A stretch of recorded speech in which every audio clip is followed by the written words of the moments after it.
This episode brought to you by Nicholson Realty 2.0, the Gas City Performing Arts Center, Chuck Sewer, Drain and Plumbing. Welcome to Garage Talk. I'm Conrad. Let's go. I'm Ted. It's time to rock and roll. Hey, Teddy. Right now, there's a lot of noise in our community. Solar projects, data centers, the jail, land use. And depending on whom you talk to, you're getting completely different versions of what's actually happening. And kind of feel like you don't know what's happening. You know what I mean? Well, you're getting views from every side, so Yeah. we have to make our own choice. Yeah, I mean, but there's some things that kind of you can't get an answer for, a straight answer for. And today we have with us Ed Hartman. Ed, why don't you tell the people what you're running for? I'm running for County Commissioner, District 3. That's the southern third portion of our county. And you might wonder, well, why are you running? Yeah. Well, for the past 10 years or so, I've been on the Board of Zoning Appeals, past 9 years as the chairman. And a lot of what we see is our determination on should there be exceptions to our zoning laws. And when you get to zoning, you're thinking about local home rule in our county and how we have decided things should be done. And when you look at exceptions, there was a few years ago, a very big exception was being talked about, and that was solar farms. Well, and as anyone knows, it's common sense that that's not agriculture, but that was where they were wanting to put them. So they needed a special exception. Now, you might think, well, what's wrong with solar?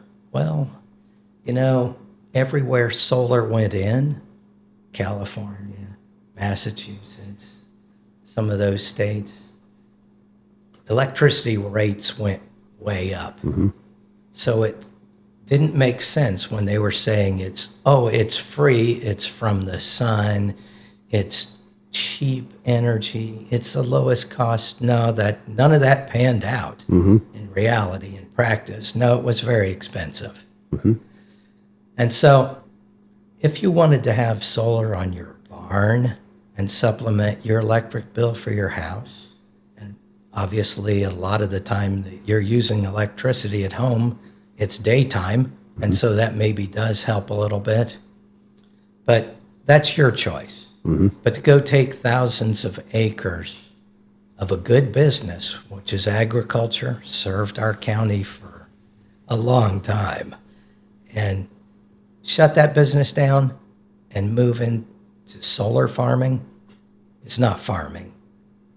It's industrial use, yeah. And it just did not make sense. And we were against it. And everywhere it had been going in, boy, there was a lot of outcry from the people that had to live near it. And the additional infrastructure costs that were being paid to hook up solar, not just build the solar farm, but hook it up and distribute it. So the additional costs were being passed on to the ratepayers. Obviously, rates were going up. And solar was unreliable.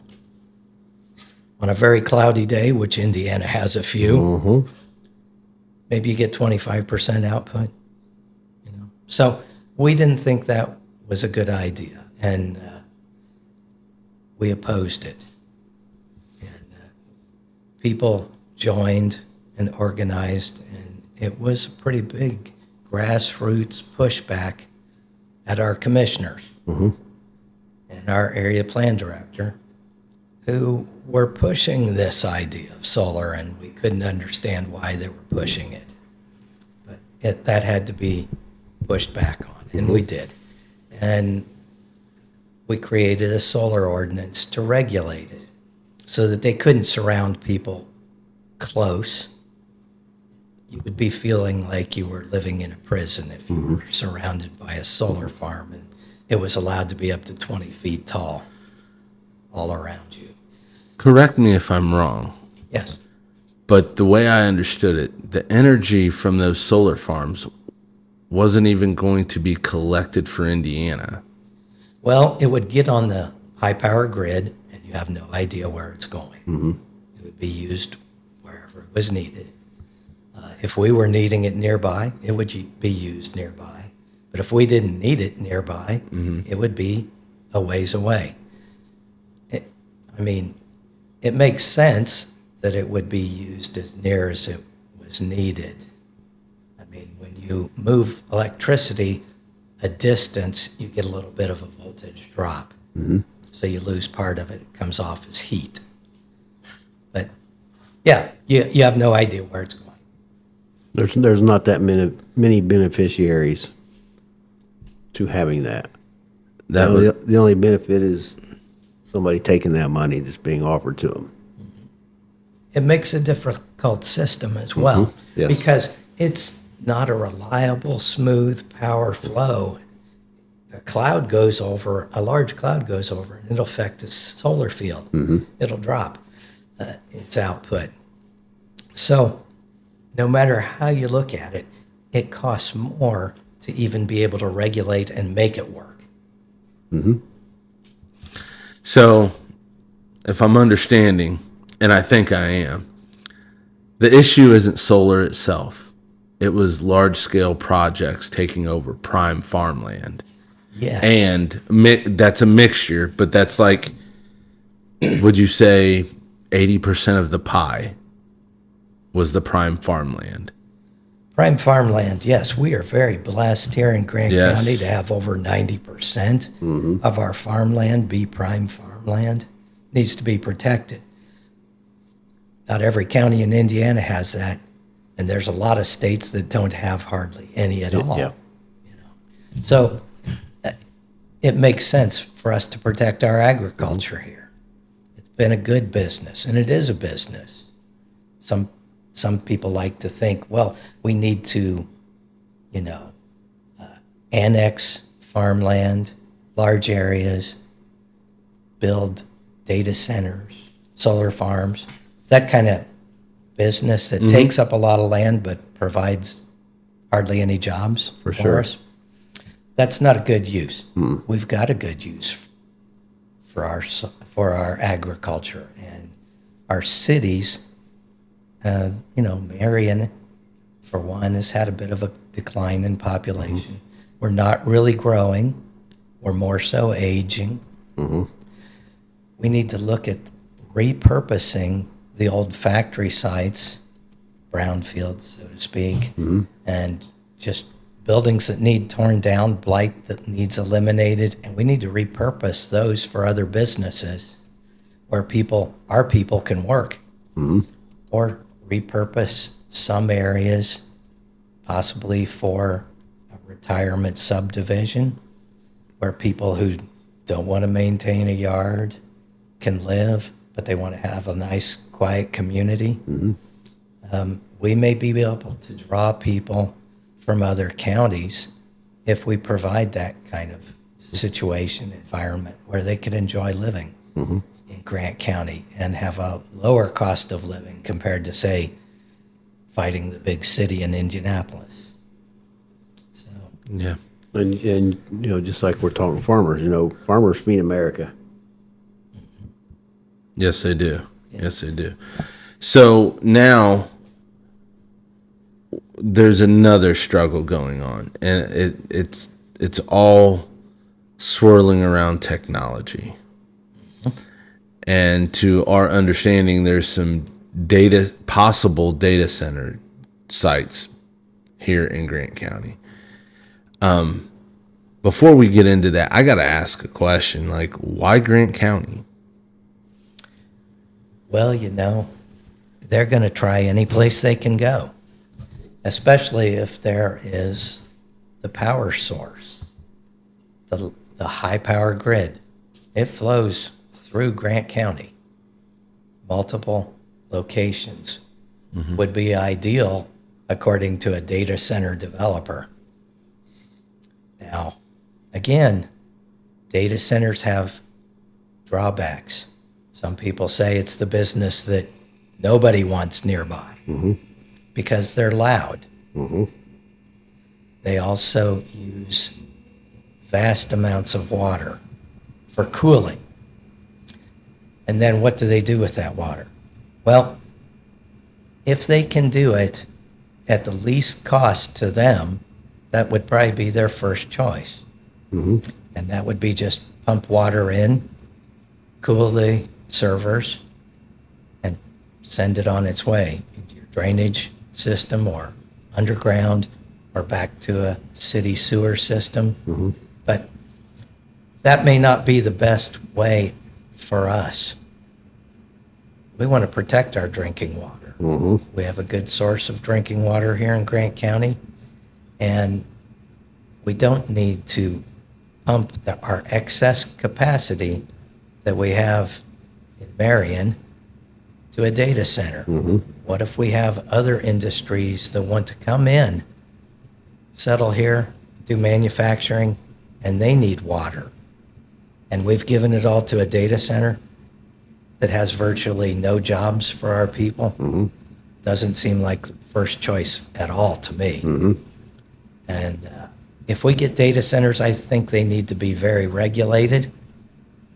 Just like I was responsible for putting together a solar ordinance for Grant County. Spent quite a bit of time on that. Carefully looked at other counties that had protective ordinances and incorporated those kind of things into our ordinance. So we have a very protective ordinance. It's not impossible, but certainly they would prefer to go someplace that's less regulated and they can do more of what they would like to do to make their costs less. But we need to protect our people because they've shown an irresponsible disregard for citizens wherever they go if they encircle their houses and only want a small setback. So, and the same thing is with data centers. If they come here, we're in the process now of putting together a data center ordinance with area plan. If they come here now, they need to be careful of our environment and our people. They need to be protected. Their home values need to be protected. There's a lot to consider when you bring an industry like that in.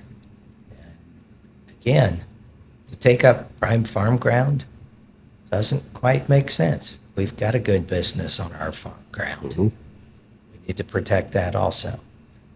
There may be sites that they could use, like I said, some old factory sites, some brownfields, those kind of things, places that need cleaned up. From what I understand, these data centers have a lot of money. Google, A lot of Amazon. money. They can do it right, not cheap. Right. So I've gotten a lot of phone calls, and I've spoke with several community members. And us digging into this, we want to understand, are the people is there a misunderstanding, or is there are they being misled? Well, the biggest problem I see is they're being kept in the dark. Okay. We happen to know, pretty assuredly know, when a farmer tells you he's been offered $85,000 an acre to sell land. And how many acres? Well, 3 of them, we believe, to be about 425 acres altogether. Times 85,000. Yes, it's a lot of money, isn't it? These guys aren't poor, obviously. For sure. When we say these guys, These data center developers. okay, Yes. and where are they based out of? They Is this can an American data center, or is this foreign? That was what I was going to ask. Some of them have had foreign ownership. Well, that screws Some the of them pooch are right American. there, because if it's a foreign ownership and something happens, That's trouble. that's a You've got to go to an international court to sue Yep. them, or go to their country and try to sue them in international court. You're talking a lot of money for that fight. We don't have that kind of money in Grant County. Right. We, and they can just pack up and go if they see trouble. or they can just stay and ignore you. Yeah. Yeah. So there's risk involved with them. The other thing is, this is kind of new. Are they going to overbuild? And is technology going to surpass them in a few years and make them obsolete? And then are they just going to pull out and leave? Leave their building, And leave their mess. their mess? Yes. And have another location that's going to turn into blight. That Another location is left behind. So it does require careful consideration. We need to be responsible. We need to really think about this before we jump on this. And my concern is when you're trying to do something in secret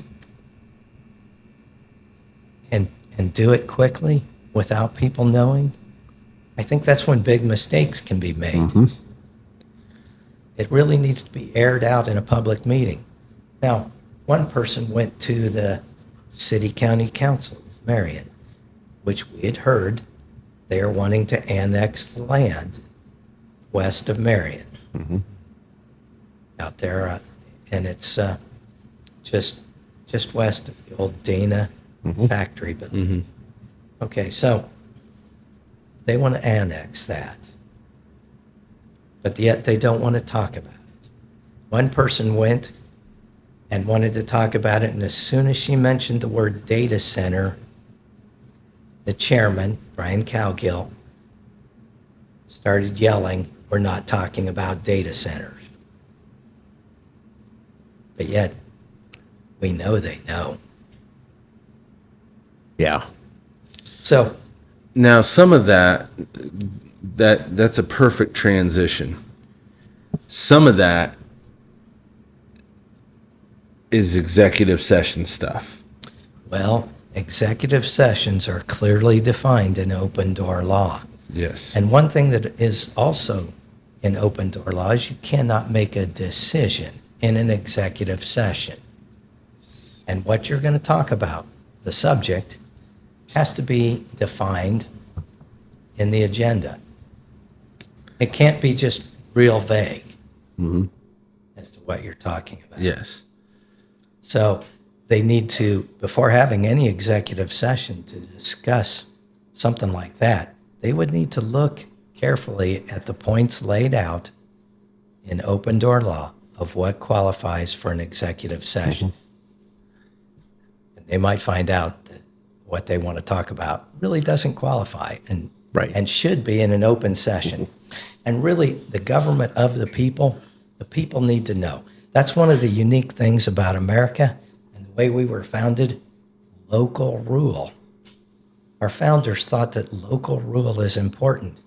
They didn't want to have some far-off government like England telling them what to do and not understanding their local problems. Just like we don't want Washington deciding all of the problems for Grant County, nor do we want our own state, even though it's not that far away. We don't want them deciding everything for us in Indianapolis. We have local issues that are different than other counties. Like I said, we have a lot of prime farm ground. We also have a couple sizable cities.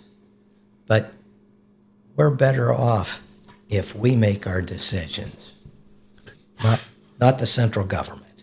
And what we've seen lately down at the State House is there's a shift, especially with some of the senators, towards they think they know better and that they should decide things for Grant County and that they should push projects into counties where they think they belong and manage it.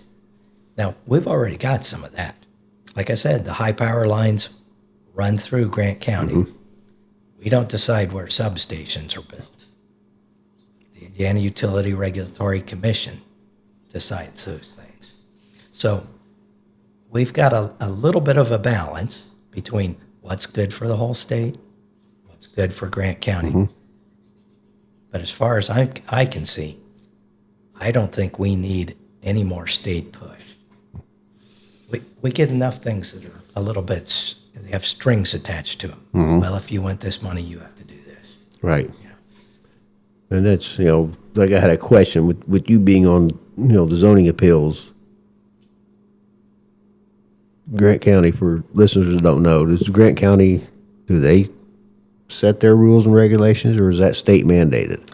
Well, there are some things that are state, guidelines, but, like when we set up a zone table, we have all the businesses listed and where they can locate. Okay. Are they allowed in industrial? Are they allowed in commercial? Right.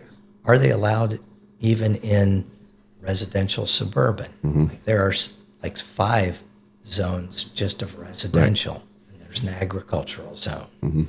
So, yeah, and on the zone table, it'll say where things are allowed by right, where things have to require a special exception, which means they have to petition the zoning board for approval for an exception. And what makes that exception? There are guidelines there that, okay, what's unique about this property that it needs to have an exception? What's unique about this property that it needs a variance from the building standards?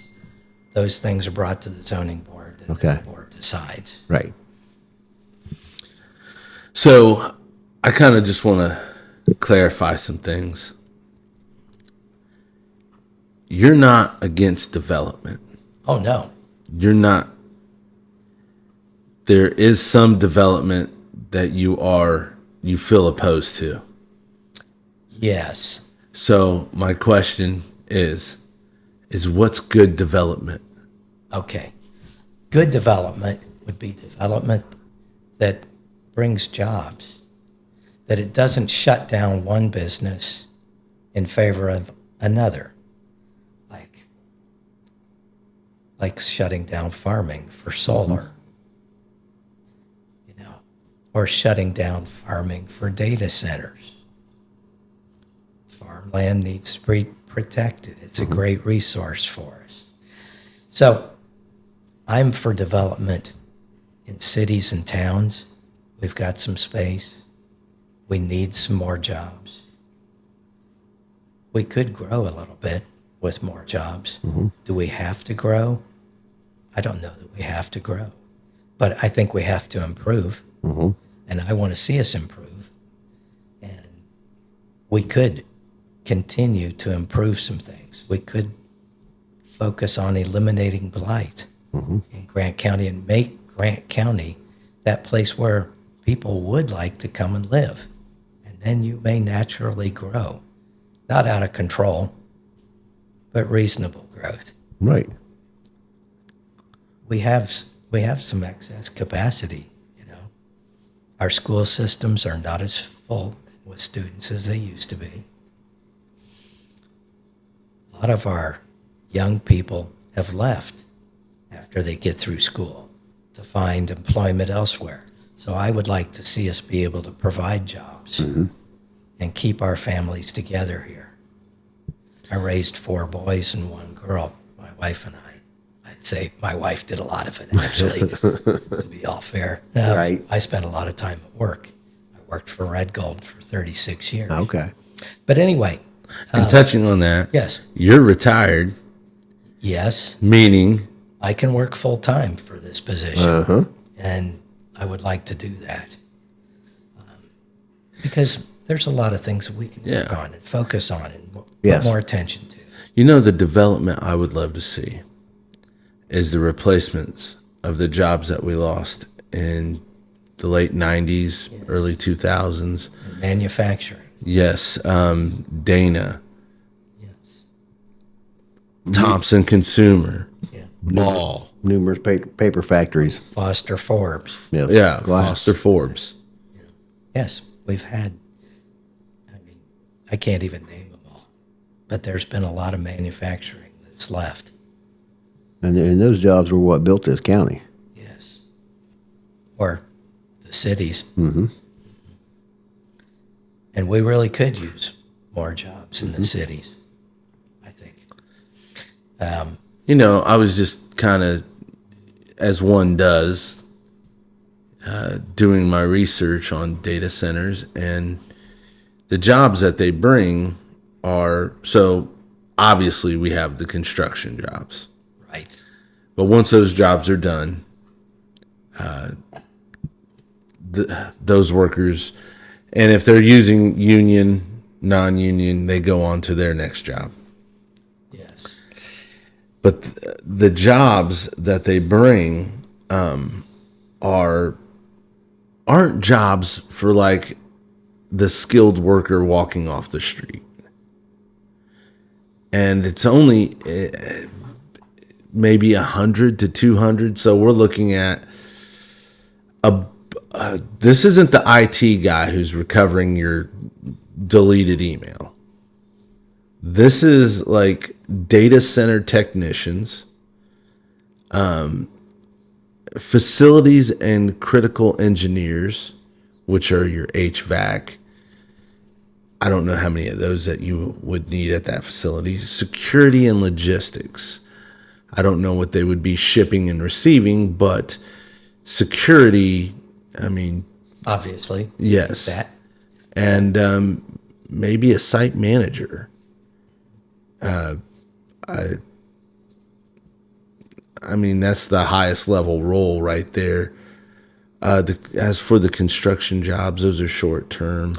A lot of those travel from facility to facility. When we built the Red Gold Distribution Center in 1995, that was one of the projects that I was working to get going and get built. And then I became the first manager there for 10 years. But it was a traveling crew, steel workers that came in and built that building, and then they went on to their next job elsewhere in the country. So a lot of that construction is not going to be local workers. And there's going to be a lot of computer technicians putting in the equipment as well, getting it set up to work. So it's specialized. Yes. In an area that we don't have a large number of people that can do that. Right. So Yeah, we there'll be some jobs, but there won't be a lot. We need more jobs, Teddy. Yeah, we do for sure. And that's what do you enjoy most about living in Grant County? Oh, I live outside of the cities. I live near Fairmount, about a mile and a half out. It's peaceful. I have a little land there. I can kind of get out and do what I want to on it. Garden, mow the yard, cut some firewood, of course, in the woods. It's enjoyable to me. Like I grew up in the city, a big city. Really? Yes, and one of the things I liked to do was get on my bicycle and get out of the city on Saturday and Sunday afternoons and go for a ride out in the county. And it was just very enjoyable. It was peaceful. It was farming. It was Ohio, outside of Columbus, Ohio. I lived in Columbus, Ohio. And I moved on at age 18, went to Anderson College. Now they call it Anderson University. Yeah. But, and studied accounting and business administration, and also organizational leadership. I had a major in that, and a minor in art. I kind of had a hobby. You know? Right. But, and that was good. And then I stayed here and met my wife, Julie Gardner, and we were married, and she was from Fairmount, so this is where we ended up settling. Okay. And I worked a business in Anderson for a while. I was in wholesale grocery. I was one of the partners in the McManley Wholesale Grocers Frozen World Division. Worked there 10 years, manager for most of it. And it was pretty good there, too. I enjoyed that. But I really did enjoy moving up to Fairmount area and finding a place in the country. And we've been there for over 30 years. Wow. Nice. So Conrad, he does have the educational experience for running for office. Yeah. Yeah. Can we shift gears Sure. and talk a little bit about,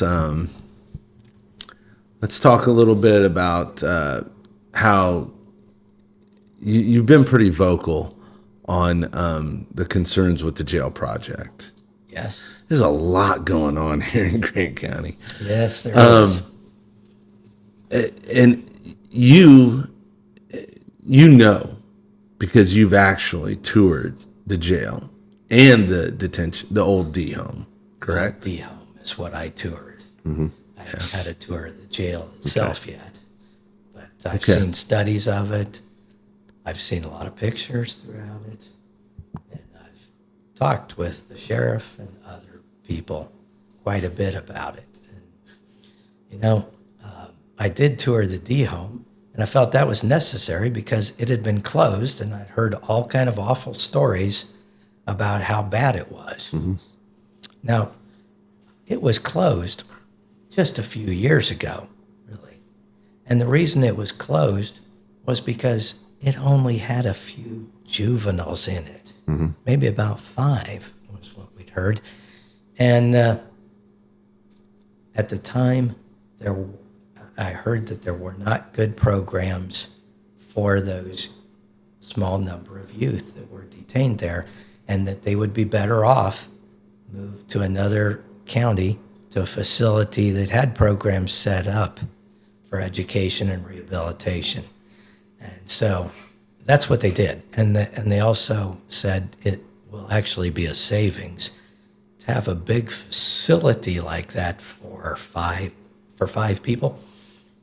Didn't make sense. Well, okay, so they let it set, and for maybe 5 years or more. And I went through it just a few weeks ago, and I found that this building is really in good shape. I was surprised based on all the stories that I heard of how bad it was, that actually how good it was. It really needs just a cleaning crew to get in there first, clean the place up, start up the equipment, see what's not working, and fix it. We may find that most of it's still working. I really was surprised. I mean, and there was a lot of countertops in various areas, and those things looked new. And I had heard stories where things were not good, and that the roof leaked terribly, the place was full of mold, uninhabitable were some of the descriptions. Well, one of the first things that our commissioners did, basically Chuck Bowling headed it up, was get over there and find out what's going on as far as the roof. And there were some broken skylights, and those were replaced, and any little leak was fixed. So it's dry inside, and there's not a whole lot of mold. There may be just a little bit around some areas at the ceiling that need cleaned up, but they took a meter in and mold tested, and it's well within the safe zone. And get things cleaned up, aired out, get the heating and air on in there fully. I think we'll find out we've got a really nice facility that we need to be using. It just doesn't make any sense. We spent millions of dollars on that building. Oh, yeah. Many millions of dollars on that building, 20 million or something like that. Wow. It's paid for. We need to be using it. Yeah. We're shipping out 100 inmates to other counties, paying $40 a day, way over $1 million a year to house them in other counties' jails. And a lot of counties have been building new jails for the past few years, and they have overbuilt, and they have room for some of our inmates. So that's an interesting situation. I don't want to be building a big jail far bigger than we need, only to try and entice people from other counties to move some of their inmates here. That doesn't make any sense at all. We need to fix up our juvenile detention home. The cells are large enough to be double bunks, not just single. And that would hold 92 inmates. Really? That brings back the 100 practically from other counties. Not to mention the fact that we're spending money transporting them back and forth for every hearing, consultations, trials. Then in the end, after they have been to trial, they may be moved out again. And so we need to solve this problem, and it is solvable. We need to get that building opened as soon as we can, save the money that we've been spending sending people to other jails, and get on the right track. And to spend $120 million on a new jail facility, and that's even if you held the initial cost down to 70 or 80 million, that the interest cost is going to eat you up too. We're going to handcuff our county for 25 years, making a $2 million plus payment.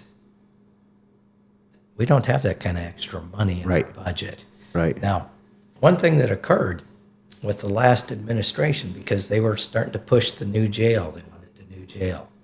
So they went and hired a lobbyist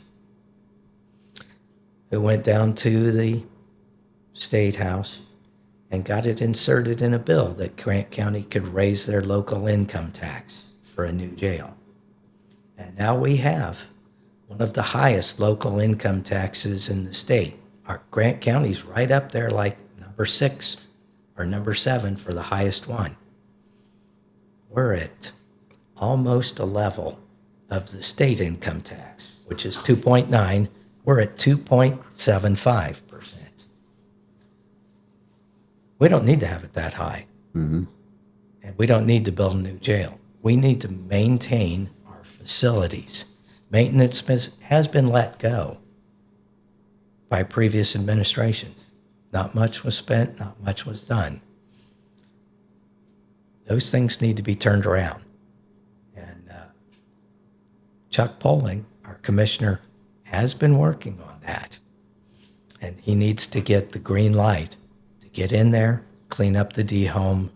Let's get that place opened up and functioning.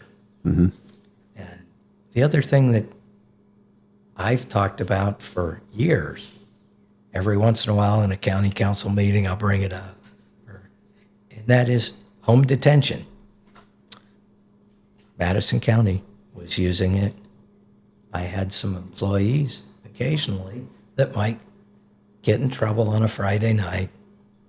You never know. I mean, a lot of us are just one bad night away from having a problem that we didn't bring on. We're just at the wrong place at the wrong time. For sure.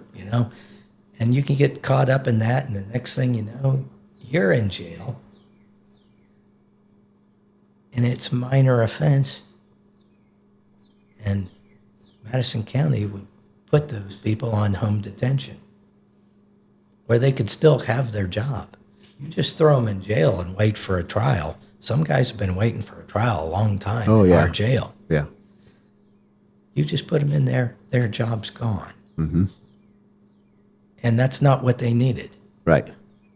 They needed to get back to work, be productive, get back on the right path if they were on the wrong path, work their way out of it. And I thought that was very productive. And, I'd talk to those guys. Right. And, it was good that they had a job. And it was good that somebody cared about them and helped them regain their freedom. Yep. So now, any of these points you're running on, how are you handling pushback from anybody that's opposing what you're running on? Oh, I like to talk about it with them. I'm not going to change everybody's mind, but I want them to know where I'm coming from. Show them the facts. We can agree to disagree, For sure. and we can keep talking. And this country needs more of that. Let's agree to disagree, and Yes, and it's home rule. yeah. We're working on our problems. We're closest to them. That is true.